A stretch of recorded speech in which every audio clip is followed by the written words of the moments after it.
सोने से पूर्व जिस प्रकार स्वप्न की छाया पड़ने लगती है, उसी प्रकार मृत्यु के 6 माह पूर्व उसकी छाया पड़ने लगती है। उस समय जागरूक व्यक्ति मृत्यु की भविष्यवाणी कर सकता है। 5-6 घंटे या 1-2 दिन पूर्व तो इसके स्पष्ट संकेत दिखाई देने लगते हैं, जिससे कई व्यक्ति अपनी मृत्यु की पूर्व सूचना दे देते हैं। जो नित्य सोते या उठते समय प्रार्थना का प्रयोग करते हैं या ध्यान करते हैं, उन्हें भी अपने मृत्यु के समय का पता चल जाता है। निर्मल चित्त वालों को भी यह पता चल जाता है। मृत्यु के समय मनुष्य को विशेष अनुभूति होती है, जिससे वह घबरा जाता है और बेहोश हो जाता है।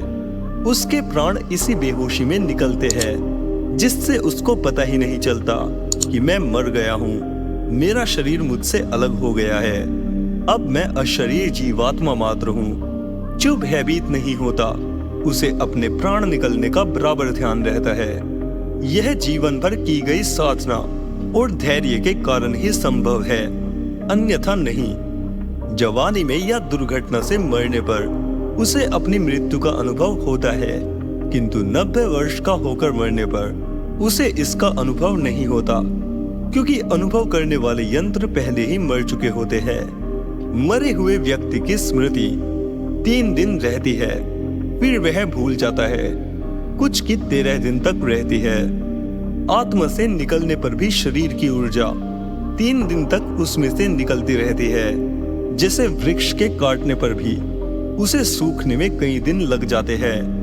हृदय की धड़कन बंद होने पर डॉक्टर मनुष्य को मृत घोषित कर देते हैं, जिसे क्लिनिकल डेथ, शारीरिक मृत्यु कहा जाता है।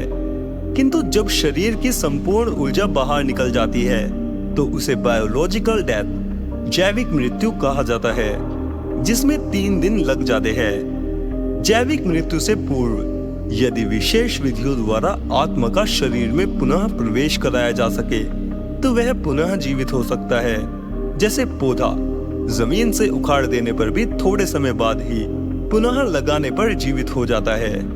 कभी कभी ऐसा भी होता है कि जीवात्मा शरीर को छोड़ देती है, किंतु शरीर यदि बेकार नहीं हुआ है, तो कोई अन्य आत्मा उसमें प्रवेश कर जाती है, जिससे वह मृत शरीर पुनः जी उठता है। ऐसे उदाहरण भी देखने में आए हैं, जैसे पहले जसवीर का उदाहरण दिया गया है। मृत्यु पर स्थूल शरीर जैसे का तैसा रहता है। केवल इंद्रियों का स्वामी जीवात्मा उसमें से निकलकर चला जाता है। उसके बिना इंद्रिया और शरीर प्रकृति समूह मात्र रह जाता है। मृत्यु के समय मनुष्य के गत जीवन का संपूर्ण चित्र सविस्तार उपस्थित होता है। जीवन में जो मुख्य प्रकृति रही, उस पर जीव का प्रभाव जम जाता है। इसी से यह निश्चित हो जाता है कि वह किस लोक में रहेगा। इसके बाद इस स्थूल शरीर के भीतर की छाया शरीर, ईथर शरीर का स्थूल शरीर से संबंध टूटता है। मृत्यु के समय जीवन ऊर्जा सिकुड़कर पहले एक केंद्र पर एकत्रित होती है, फिर बाहर निकलती है।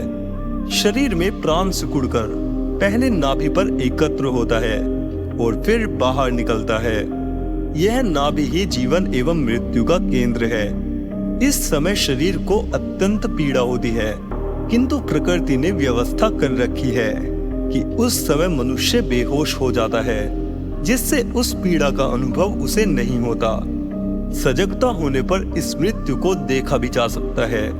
मृत्यु के समय समस्त इंद्रिया, प्राण तथा अंतःकरण के लिंग में एक हो जाने पर हृदय के अर्घ भाग में प्रकाश हो जाता है, किंतु मनुष्य बेहोशी के कारण उसे देख नहीं पाता।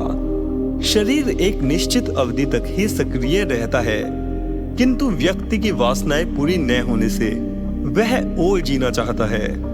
ऐसे व्यक्ति को मृत्यु के समय संघर्ष करना पड़ता है तथा उसे प्रेत योनि अवश्य भोगनी पड़ती है। शरीर की आयु निश्चित है, किंतु स्वास्थ्य के नियमों का पालन करके उसे थोड़ी बढ़ाई जा सकती है।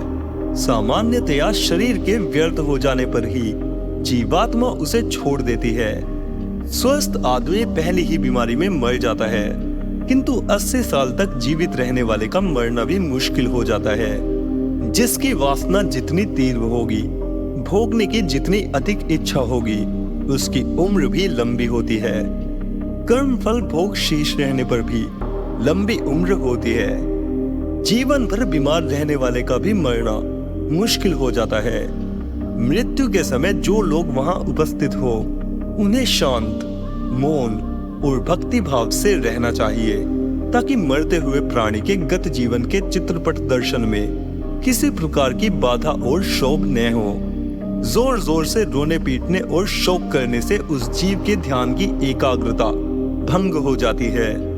मरते जीव को जिस शांति के द्वारा सुख और सहायता मिले, उस शांति को अपने स्वार्थ हानि के दुख से भंग करना बड़ा अनुचित है। इस समय धर्म ग्रंथों का पाठ या ईश्वर की प्रार्थना आदि से उसे लाभ मिलता है। हिंदुओं में इस समय गीता सुनाने की प्रथा है। मृत्यु के समय उसके जीवन की पूरी फिल्म उसके सामने आ जाती है तथा अपना ही चित्त उसे स्पष्ट रूप से जीवन में किए गए सभी अच्छे बुरे कर्मों को स्पष्ट रूप से देखता है, जिससे उसे पश्चाताप होता है। कुछ लोगों को ऐसा भी अनुभव होता है कि काले रंग वाले विकराल आकृति के यमदूत उसे पकड़कर ले जा रहे हैं और यमराज के सामने प्रस्तुत करते हैं। चित्रगुप्त यमराज के सामने उसके अच्छे बुरे कर्मों का लेखा जोखा प्रस्तुत करते हैं। फिर वह जिस लोक का अधिकारी होता है उस लोक में भेज दिया जाता है। थियोसॉफी ने भी इसे स्वीकार किया है, किंतु जो संसार छोड़ना नहीं चाहता उसी को पकड़कर ले जाया जाता है।